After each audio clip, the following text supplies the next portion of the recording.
Do you want to get your dream score on the SAT but don't know how? If your SAT math score is under a 700, stick around to see how you can learn the test, beat the system, and truly show out on test day. As a 760 scorer myself, who was late on the day of the exam, I happen to know a thing or two about the SAT math section. Credibility, more credibility. College Board likes to give you SAT questions like pizzas, just dressed up in different toppings. This is part 1 of our 4-part series, and today we'll be locking down the foundations that will guarantee you a 650 plus baseline. Let's jump right in. The first thing to note is that in order to get a high score on the test, you've got to lock down the concepts that continuously pop up on the SAT. I've broken them down into 4 overarching topics. Functions. It is vital to have these in your bag. Linear functions, quadratic functions, exponential growth and decay, the quadratic formula, and so on and so forth. Systems of equations. These show up a lot more than you think. Knowing that parallel lines have the same slopes, perpendicular lines have negative reciprocal slopes, knowing how piecewise functions work. Rules. It's super helpful to know your rules. These involve things with inequalities, like how multiplying or dividing by negative changes the sign, your exponent rules, your radical rules, and everything in between. Isolation. Arguably one of the most important things to know how to do in the SAT math section is to solve an equation for a variable or to simply isolate a variable. Let's look at some common foundational questions to see how students might get tripped up. Alright, let's start off here with this polynomial. The question's asking which of the following is a factor of the given equation. Looking at this question, most students would probably start off by trying to maybe factor the expression to try and see if maybe one of the answer choices ends up being what they get. This is not the way that you want to solve this question. If you remember your rules of binomials, then you'll actually recall that the form that this expression is written in is actually a product of this binomial right here. Which makes sense, because whenever you're squaring it, you have your 2 perfect squares in this expression right here. So, how could you solve this in the fastest way possible on the SAT? In all honesty, the best thing to do here is to apply some critical thinking skills. If you have your answer choices here, you can already cross off A to get started with, because that simply doesn't make sense.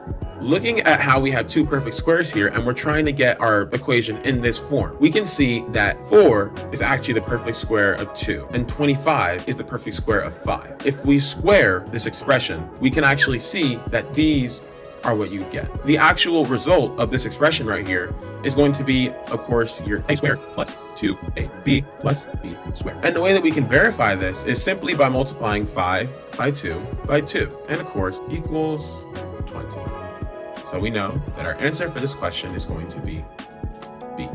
Let's move on to the next one. Here we're given an exponential function. The function f is defined by f of x equals 270 times 0.1 raised to the x.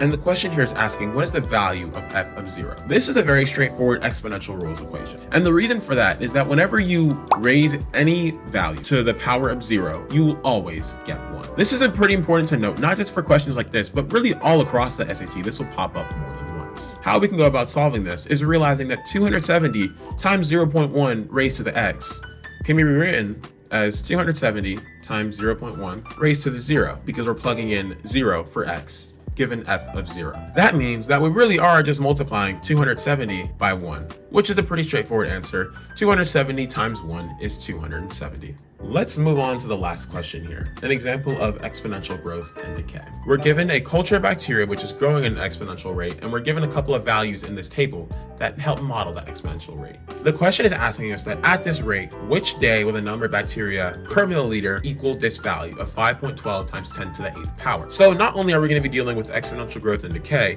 but we'll also need to know how to work with scientific notation. Scientific notation is guaranteed to pop up on the SAT at least once, so it's very important to make sure that you know how scientific notation works, how to multiply and divide with it, and overall just how to work with expressions that involve scientific notation. The concept at play here is half-life. In this specific scenario, it would be doubling time. And as we can see here, we'll be looking at doubling time because our first change from day 1 to day 2 goes from 2.5 times 10 to the 5th power to 5.0 times 10 to the 5th power. Now we're trying to find out how fast we can get to 512 times 10 to the 8th power. The way to solve this is pretty straightforward. Over and over and over and over and over again. I could evaluate the first one for you, which would be 2.0 times 10 to the 6th power. And if we keep going, we can see that we'll eventually land at this 5.2 times 10 to the 8th power. The only question now is, how do we get to that value? Perfect. I've pulled up the College Board version of Desmos here. If we take our day 3 value of 1.0, yeah, that's why notation is very important. Hold on, let me try that again. Just shy of the value we're aiming for. So let's multiply by 2, and we can see that this now gives us 512 million. To verify this, we could also just try to rewrite the same expression in a different line, 5.12 times 10 to the 8th power. We can see that we're not given the same thing. We had to multiply by 2 12 times from our initial value to get to 5.12 times 10 to the 8th power, meaning that our answer here is going to be D. In general, the biggest mistake that I'll see people make on the SAT, and that I've even made myself, is trying to prove how smart I am on the test. Let me explain. The SAT is a standardized test, not an exam in class. Unfortunately, we as test takers don't get extra points for trying to show our work or do things the right way. If a question can be solved the easy way, or by doing a little plug and chug, guess and check, or really just testing out the answer choices, do it that way. Not only is it not cheating, but it's better to do things that way to save your mental energy for the more brutal questions at the end of Module 2. I've linked in the description below some websites that you can use for general practice. Once your foundations are solid and you try a little bit of practice, the next step is trying to use technology to speed up your execution. In part 2, I'll be showing you the Desmos calculator tricks that made my life so much easier and saved me tons of time on test day. Stay tuned for that video, and I will see you then.